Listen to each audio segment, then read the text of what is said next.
आज की इस फिल्म में एक ऐसा खतरनाक मॉन्स्टर देखने को मिलता है जो कि सिर्फ उन्हीं लोगों का शिकार करता है जिन्होंने कभी इंसान का मीट चखा हो। तो आखिर क्या है ये क्रीचर, चलिए जानते हैं इस कहानी से। फिल्म का नाम है द यंग कैनिबल्स। फिल्म की शुरुआत में हम एक बर्फीले इलाके को देखते हैं जहाँ पर कुछ लोग फंसे हुए थे और ये लोग अपनी भूख मिटाने के लिए अपने दोस्त का ही मांस खा लेते हैं। अब अगले सीन में हम देखते हैं कि इन तीनों साथी में से दो को कुछ ऐसी चीज दिखती है जिससे ये डर कर भागने लगते हैं, लेकिन तीसरे को वो नहीं दिख रहा था। अब उनमें से वो चीज एक आदमी को मार डालती है। अब अगले सीन में हम ईथन और नेट को देखते हैं। नेट एक मेंटल हॉस्पिटल में रहती है क्योंकि उसे कुछ मेंटल इश्यूज थे। यहाँ पर ईथन उससे मिलने आया था। दरअसल आज नेट का बर्थडे था और ईथन आज उसके बर्थडे सेलिब्रेशन के लिए उसे हॉस्पिटल से भगाने आया था। अब ईथन यहाँ के गार्ड टीम को केक ऑफर करता है उसके बर्थडे के लिए, लेकिन ईथन यहाँ पर जानबूझकर टीम के ऊपर कॉफी गिरा देता है और उसका आईडी कार्ड लेकर यहाँ से नेट को लेकर भाग जाता है। इसलिए टीम पुलिस को इन्फॉर्म करता है कि एक मेंटल पेशेंट हॉस्पिटल से भाग गई है। दूसरी तरफ ये लोग नेट का बर्थडे एक कैंप साइट पर सेलिब्रेट करने वाले थे, इसलिए उसके दोस्त इस चीज की तैयारी कर रहे थे। अब कैंप में टेडी आता है जो कि नेट का बड़ा भाई है। टेडी के साथ नेट के रिलेशन ठीक नहीं थे। अब ये देखकर एक लड़की जिसका नाम पिप था वो बहुत खुश होती है। वो टेडी को बताती है कि हम ये सब तुम्हारी बहन की पार्टी के लिए कर रहे हैं। टेडी को ये सुनकर यकीन नहीं होता क्योंकि वो मेंटल हॉस्पिटल में थी, इसलिए पिप उसे बताती है कि ईथन उसे लेने के लिए गया है। खैर अब यहाँ पर ईथन और नेट पहुंच जाते हैं जिन्हें देखकर ये सब लोग बहुत खुश होते हैं। खैर अब यहाँ पर फ्रांसिस नेट को एक गिफ्ट देती है और साथ ही कहती है कि तुम्हें अपने भाई को एक मौका देना चाहिए। फिर पिप और ईथन कुछ खाने के लिए लेने चले जाते हैं। वो बासी के एक घर में जाते हैं। यहाँ पर ये देखते हैं कि एक आदमी इंसान का मीट काट रहा है और इस आदमी का नाम ब्लैक हुड होता है और ये वही आदमी था जो कि मूवी की शुरुआत में अपने साथियों के साथ दिखाया गया था। की आवाज लगाने पर वो नीचे आता है जिस पर वो उससे कहती है कि हमें अपनी फ्रेंड की पार्टी के लिए कुछ नॉन वेज चाहिए, लेकिन ब्लैक हुड उसे इंसानी मीट दे देता है। दूसरी तरफ जब नेट एक जगह पर अकेली बैठी होती है तो टेडी उससे मिलने के लिए आता है। वो उससे बात करने की कोशिश करता है लेकिन नेट उसकी बातों को इग्नोर करते हुए यहाँ से चली जाती है। अब इसके बाद हम देखते हैं कि ये लोग उससे लाए हुए मीट से बर्गर बनाते हैं और उन्हें खाने लगते हैं। ये लोग उन बर्गर को बड़े ही मजे से खा रहे थे, इन्हें पता ही नहीं था कि ये इंसानी मीट है। और रात में ईथन नेट को बताता है कि तुम्हारे लिए एक प्लेजेंट है जो कि कार में है। अब इनके कैंप की जगह पर वही आदमी ब्लैक वुड आता है और कहता है कि सभी लोग अपने आप को बांध लें। वो इन्हें बताता है कि जंगल में एक मॉन्स्टर है और वो मॉन्स्टर सिर्फ कैनिबल्स का ही शिकार करता है और तुम्हारे बर्गर्स में ह्यूमन मीट है जो कि अब तुमने खा लिया है और अब वो मॉन्स्टर तुम्हारे पीछे है और ये जो मीट है वो जंगल में आए हाइकर्स का है। अब ये सुनकर इन सभी को बहुत घिन आती है क्योंकि इन्होंने इंसानी मांस खाया था। दरअसल वो मॉन्स्टर इस बूढ़े के पीछे है, लेकिन ये बाकी सभी को इंसानी मीट खिलाकर उस मॉन्स्टर को इनके पीछे लगा देता है और वो खुद इस तरह से बच जाता है। अब नेट के दोस्तों में से माइक ही वेजिटेरियन था तो ब्लैकवुड जबरदस्ती माइक को इंसानी मीट खिलाने की कोशिश करता है, लेकिन जब वो नहीं खाता तो वो उसे शूट कर देता है जिससे उसकी जान चली जाती है। तो कैन गुस्से में ब्लैकवुड की तरफ भागने लगता है लेकिन वो उसके सर पर बोतल फोड़ देता है और इसके बाद एक पैकेट में से ब्रेड को अपने ऊपर गिरा लेता है। इसके बाद वो इन सभी को अपनी वैन में डालकर जंगल की तरफ ले जाने लगता है, लेकिन वैन में फ्रांसिस अपनी होशियारी दिखाती है और यहाँ पर ये लोग नेट के लाइटर की वजह से एक दूसरे को छुड़ा लेते हैं। अब ब्लैकवुड की वैन जंगल के एकदम बीचों बीच जाकर रुकती है और इथन और उसके वाकी दोस्त बाहर निकलते हैं, लेकिन ब्लैकवुड यहाँ से गायब हो चुका था। अब कैन गुस्से में ब्लैकवुड को ढूंढने लगता है। अब कैन भी जंगल में खो जाता है और ये बाकी लोग उसे ढूंढने लगते हैं, लेकिन वो क्रीचर उसे पकड़कर उसे मार डालता है। अब टेडी वैन की तरफ जाना चाहता था लेकिन ईथन और उसके बाकी साथी कैन को ढूंढना चाहते थे और इसीलिए सभी लोग ईथन के साथ कैन को ढूंढने लगते हैं। अब ये पूरी रात इन्हें बीत जाती है लेकिन कैम इन्हें कहीं नहीं मिलता। अब यहाँ पर टेडी अपनी बहन नेट से माफी मांगता है। वो कहता है कि मुझे माफ कर दो, मुझसे बात करने लगो, मैं तुम्हारे बुरे वक्त में तुम्हें छोड़कर चला गया था। अब यहाँ पर नेट से बातें करते हुए टेडी को जंगल में कुछ अजीब चीज दिखाई देती है। अब अगले सीन में ईथन नेट से कहता है कि हमने तुम्हें यहाँ पर लाकर गलती कर दी है क्योंकि तुम्हारी ही वजह से हम यहाँ पर फंस गए हैं। इस वजह से नेट का भाई ईथन गुस्सा हो जाता है और इसीलिए ईथन और उसमें बहस होने लगती है और इन दोनों में बात हाथापाई तक आ जाती है। अब ईथन टेडी से कहता है कि तुम्हें रात में जाकर इधर उधर नजर रखनी होगी, पहरा देना होगा। अब वो रात में जब पहरा दे रहा होता है तो उसे मॉन्स्टर की शैडो दिखती है, लेकिन तभी पीछे से फ्रांसिस आकर उससे कहती है कि क्या तुम ठीक हो। टेडी हाँ में जवाब देता है, इसीलिए फ्रांसिस सोने के लिए चली जाती है। अब आधी रात आ जाती है और टेडी को बहुत सारी आवाजें जंगल से आने लगती हैं जो कि उसी मॉन्स्टर की थीं और इसके बाद वो मॉन्स्टर भी इन सबके सामने आ जाता है जिससे बचकर ये सभी लोग भागने लगते हैं, लेकिन इस बीच भागते हुए फ्रांसिस नीचे गिर जाती है और उसके पैर में चोट लग जाती है।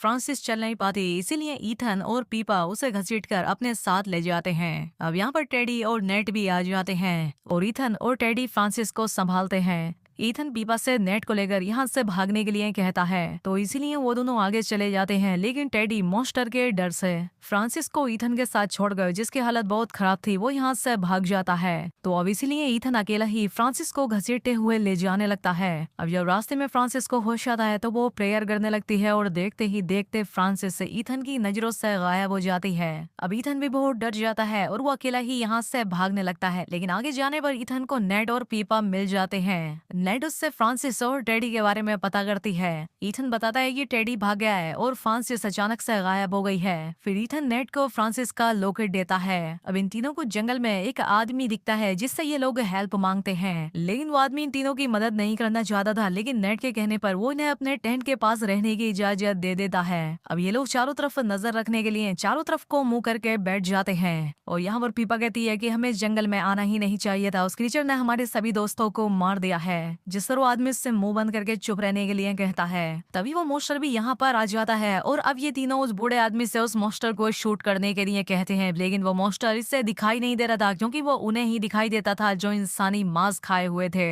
अब ईथन उस मॉन्स्टर को मारने के लिए उस बूढ़े आदमी से एक गन छीनने लगता है, लेकिन बूढ़ा आदमी उसे वो गन नहीं देता।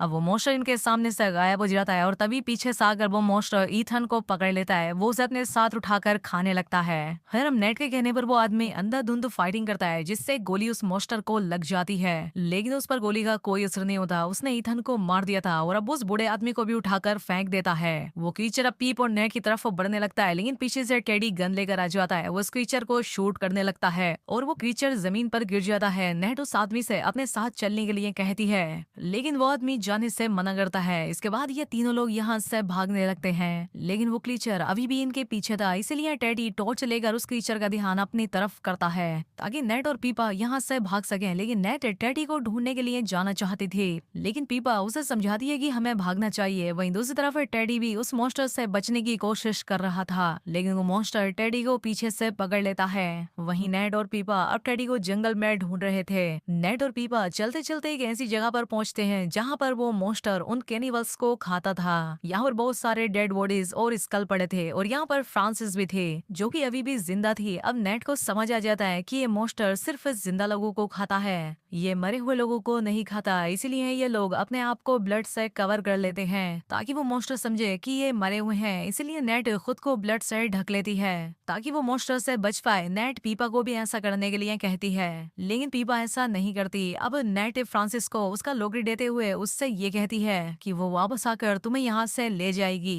अब नेट और पीपा यहाँ से भागने लगते हैं, लेकिन पीपा कहती है कि अब वो और ज्यादा नहीं भाग सकते, तो इसीलिए ये दोनों छिप जाते हैं। लेकिन वो मॉन्स्टर इन्हें ढूंढ लेता है, वो पीपा की जान ले लेता है, इसलिए नेट को यहाँ से भागना पड़ता है। नेट भागते भागते गिर जाती है और वो मॉन्स्टर नेट को सूंघने लगता है, लेकिन वो मॉन्स्टर नेट को डेड समझकर उसे छोड़कर चला जाता है। नेट फिर से उठकर चलने लगती है और चलते चलते उसे जंगल में एक टॉर्च की लाइट दिखती है। वो चलते हुए उस टॉर्च की तरफ जाती है और वहाँ पर टेडी था जिसे उस मॉन्स्टर ने आधा खा लिया था, लेकिन तब भी टेडी जिंदा था। ये देखकर नेट बहुत रोने लगती है। अब टेडी इससे दर्द से और भी ज्यादा तड़पना नहीं चाहता था, इसीलिए नेट उसे पत्थर से मार देती है। अब नेट इसके बाद आगे बढ़ने लगती है। वो चलते चलते मेन हाईवे तक पहुंच जाती है और इसके बाद अपने कैंप तक। वो अपने कैंप से कार की लेकर वहां से निकल जाती है। फिर वो कार को स्टार्ट करने की कोशिश करने लगती है, तभी उसे ईथन का प्रेजेंट दिखता है। फिर वो उसे ओपन करती है जिसमें उसके साथ उसकी मोम की पिक्चर थी। ये देखकर नेट बहुत ज्यादा इमोशनल हो जाती है और इसके बाद वो ब्लैकवुड के घर में जाती है क्योंकि उसकी कार स्टार्ट नहीं हो रही थी। एक रूम में नेट को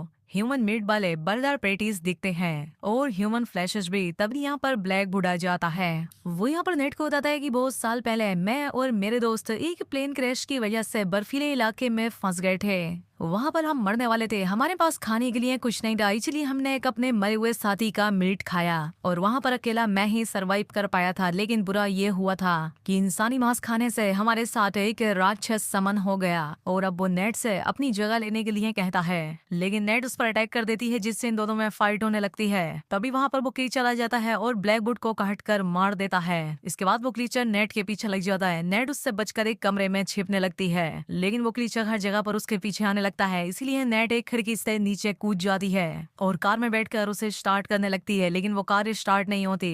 लेकिन किसी तरह से वो कार को स्टार्ट कर लेती है, जिसके बाद वो क्रीचर उससे पकड़ने की कोशिश करता है, लेकिन वो कार लेकर निकल जाती है। लेकिन कुछ दूर आगे जाने पर वो वापस मुड़ जाती है और क्रीचर को मारने का डिसाइड करती है। अब वो कार को तेजी से चलाकर उस क्रीचर पर चढ़ा देती है, लेकिन इससे भी उस क्रीचर पर कोई असर नहीं होता। वो फिर से उठ जाता है और कार के अंदर आने की कोशिश करता है। जब वो कार के अंदर चला जाता है तो नेट कार से बाहर आकर कार की फ्यूल की टंकी खोल देती है और लाइटर जलाकर उसमें डाल देती है, जिससे यहाँ पर एक बहुत बड़ा ब्लास्ट होता है, जिससे वो क्रीचर बुरी तरह से जलकर मारा जाता है। अब मूवी के आखिरी सीन में नेट वहां से निकलकर उसी शहर के हॉस्पिटल में पहुंच जाती है और मूवी के आखिर में पोस्ट क्रेडिट सीन में दिखाया जाता है कि उस कार में से क्रीचर की आवाजें आ रही थी, यानी कि वो क्रीचर अभी भी जिंदा है। और इसी के साथ ये मूवी यहाँ पर खत्म हो जाती है। तो दोस्तों, उम्मीद करता हूँ आपको ये वीडियो पसंद आई होगी। अगर वीडियो अच्छी लगी तो वीडियो को लाइक और चैनल को सब्सक्राइब करें। मिलते हैं हमारी अगली शानदार